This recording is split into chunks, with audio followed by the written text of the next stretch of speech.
नमस्कार. तर बघा आज आहे रविवार आणि माझ्या घरी काही गेस्ट आले होते. तर त्यांनाच घेऊन मी आमच्या घरापासून जवळच असलेल्या या महादेव मंदिरात घेऊन आलेले आहे. खूप छान मंदिर आहे, जुनं आहे. हे मंदिर ना आधी खूप लहान होतं पण आता रिनोव्हेशन केलेलं आहे. दगडी बांधकाम आजूबाजूला थोडंसं केलेलं आहे आणि गार्डनसुद्धा छोटंसं बनवलेलं आहे आणि अशा प्रकारे बघा भगवान शंकर, माता पार्वती, गणपती आणि कार्तिक स्वामी यांच्या मूर्त्यासुद्धा इथे अशा प्रकारे बनवलेल्या आहेत. रात्रीच्या वेळी लाइटिंग वगैरे लागली ना आणि कारंज्या सुरू केल्या तर खूप छान वाटतं बघायला. मंदिरामध्ये प्रवेश केल्यानंतर समोरच अशा प्रकारे मोठा त्रिशूळ आणि डमरू आहे.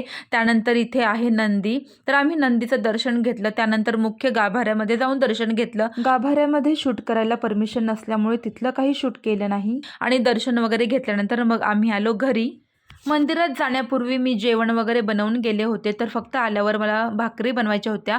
गरमागरम भाकरी बनवल्या आणि बघा आजच्या जेवणामध्ये आहे भेंडीची भाजी, भाकरी, कोबीची भाजी आणि दही. चला तर आम्ही आता जेवून घेतो. पुन्हा भेटूया पुढच्या व्हिडिओमध्ये. Bye bye.